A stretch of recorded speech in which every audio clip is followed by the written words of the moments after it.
वो बस आप लोगों के लिए काम रात दिन करते रहे। हॉस्पिटल में छापा मारना हो तो पप्पू यादव जाएंगे, खाना देना हो तो पप्पू यादव देंगे, दवाई देना हो तो पप्पू यादव देंगे, बेड चाहिए, ऑक्सीजन चाहिए, एम्बुलेंस चाहिए तो पप्पू यादव करेंगे। अभी हमारे बीच पप्पू यादव कौन बनेगा? वो बस आप लोगों के लिए काम रात दिन करते रहे। हॉस्पिटल में छापा मारना हो तो पप्पू यादव जाएंगे, खाना देना हो तो पप्पू यादव देंगे, दवाई देना हो तो पप्पू यादव देंगे, बेड चाहिए, ऑक्सीजन चाहिए, एम्बुलेंस चाहिए तो पप्पू यादव करेंगे। अभी हमारे बीच पप्पू यादव कौन बनेगा? और मैं जानना चाहता हूं कि उनका जुर्म है क्या। हॉस्पिटल्स की जो हालत है बिहार में, उसकी सच्चाई दिखाना जुर्म है या दवाइयाँ नहीं हैं तो जिनको ज़रूरत है उनको दवाइयाँ पहुंचाना जुर्म है? प्रणाम, मैं सार्थक रंजन, पप्पू यादव जी का पुत्र, और मैं नहीं चाहता था कि हमारी मुलाकात ऐसे हो, पर जैसे पापा कहते हैं कि समय और परिस्थिति के सामने किसी का बस नहीं चलता है, तो प्रणाम स्वीकार करिए मेरा।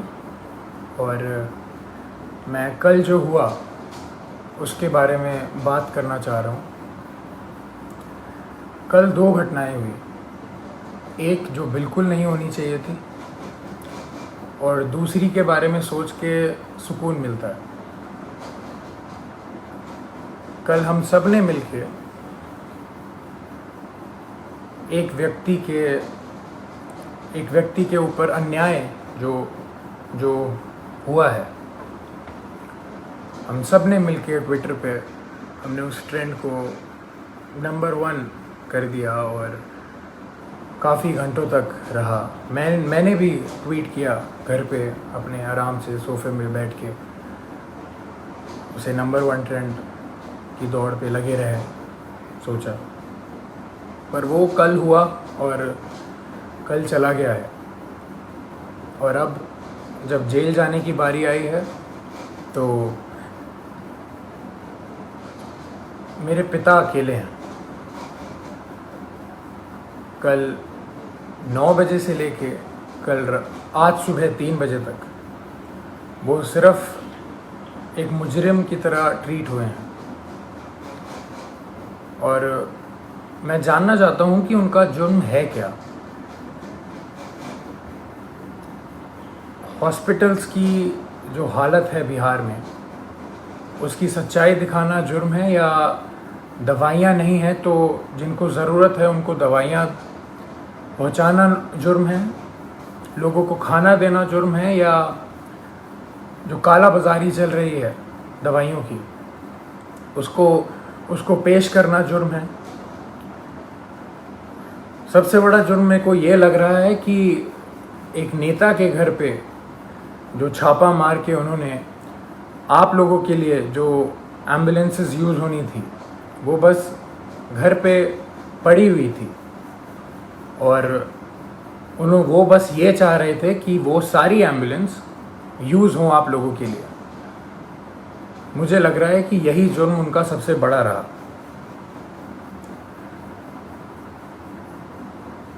अपना परिवार छोड़ के उन्होंने बिहार के हर एक परिवार के लिए काम करना सही समझा।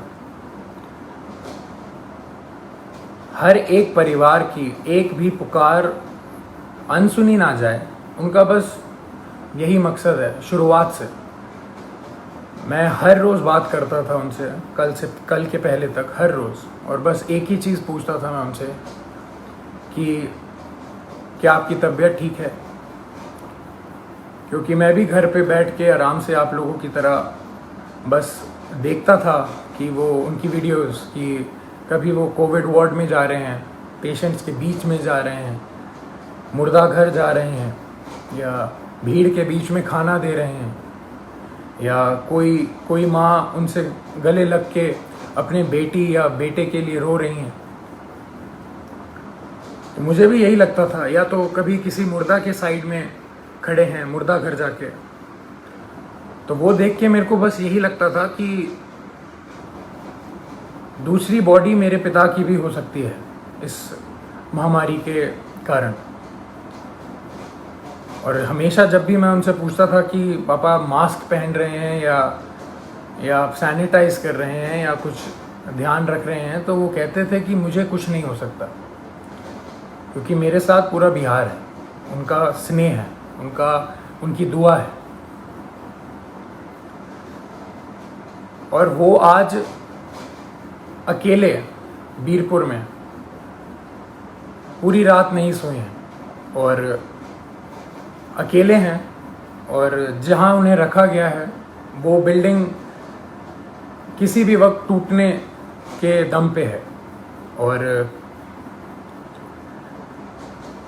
जब ऐसा व्यक्ति इतना काम करके, इतनी सच्चाई से काम करके अकेला पड़ जाए, तो बुरा लगने वाली बात है ये कि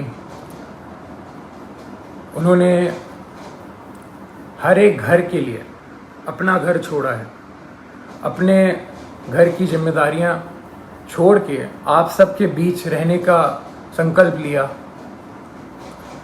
आप सबके लिए जीने के लिए संकल्प लिया।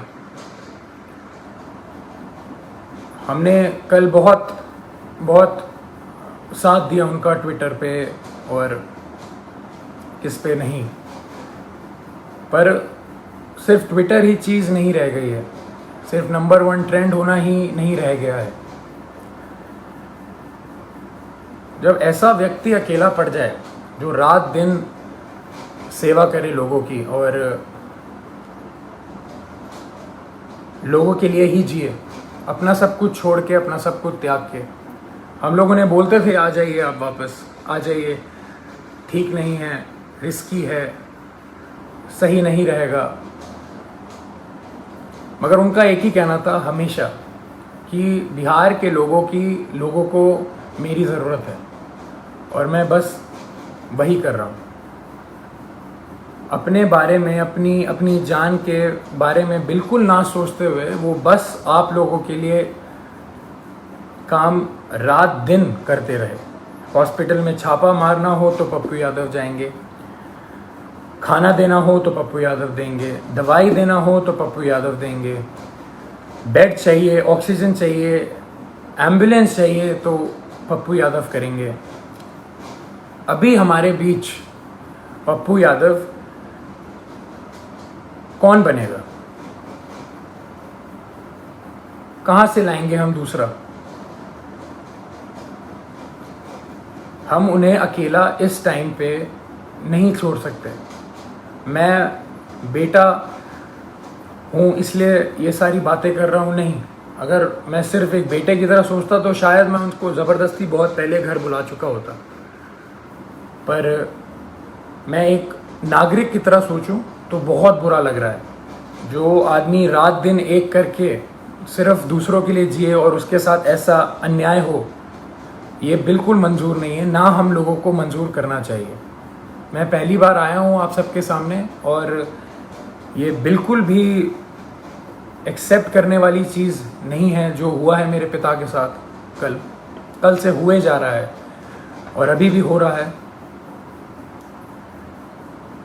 बाढ़ का पानी हो, बाढ़ के पानी में चलना हो, या इस महामारी के टाइम पे हॉस्पिटल जाना हो, या भीड़ में जाना हो, या मुर्दा घर जाना हो, तो सिर्फ पप्पू यादव ही जाएगा। और जेल जाना हो तो सिर्फ मेरे पिता पप्पू यादव ही जाएंगे।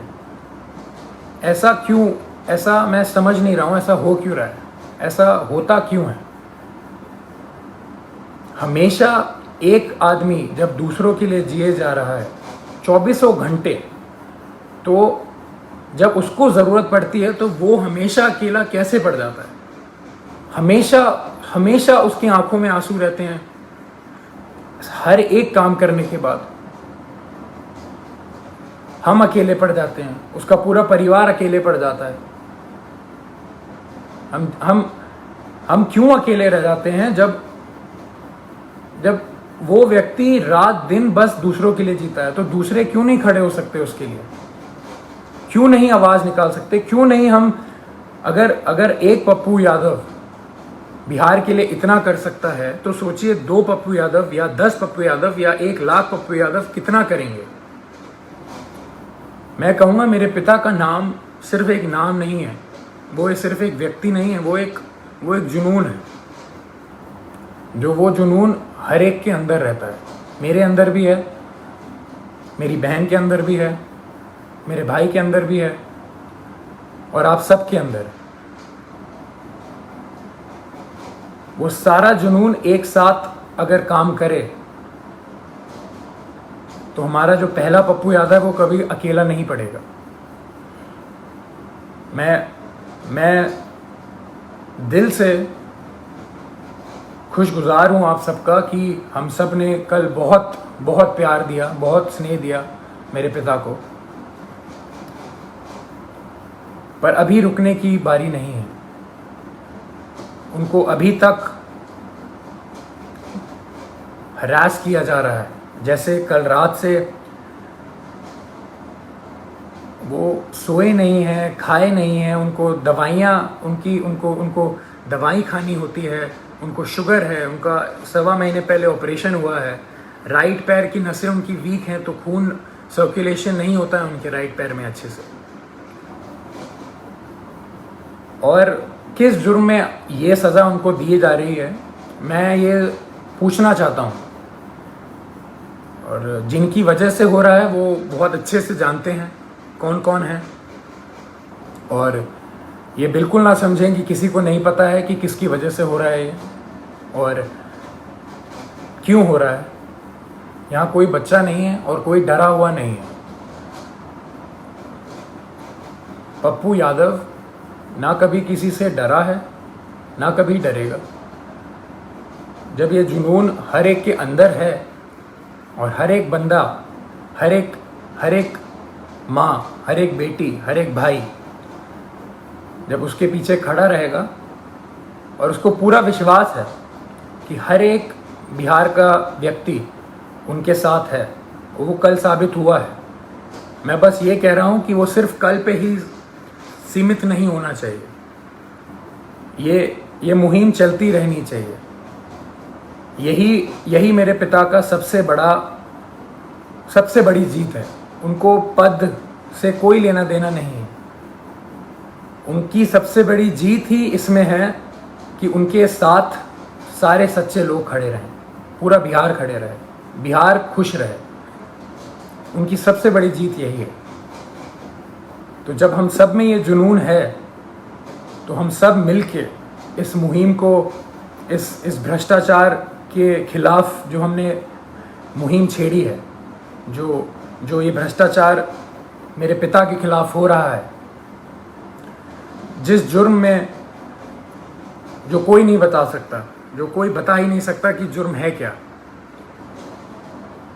मैं चाहूँगा हम सब एक साथ मिलके इस भ्रष्टाचार के खिलाफ जो मुहिम मेरे पिता ने छेड़ी है, लाखों की कतार में हम एक सब मिलके इसके खिलाफ आवाज़ उठाएं और मेरे पिता को जो जीत हमेशा देखी है उन्होंने बिहार के लिए, वो रास्ता, वो राह, वो पथ पे हम सबको चलते रहना है। इसी में उनकी सबसे बड़ी खुशी और सबसे बड़ी जीत है।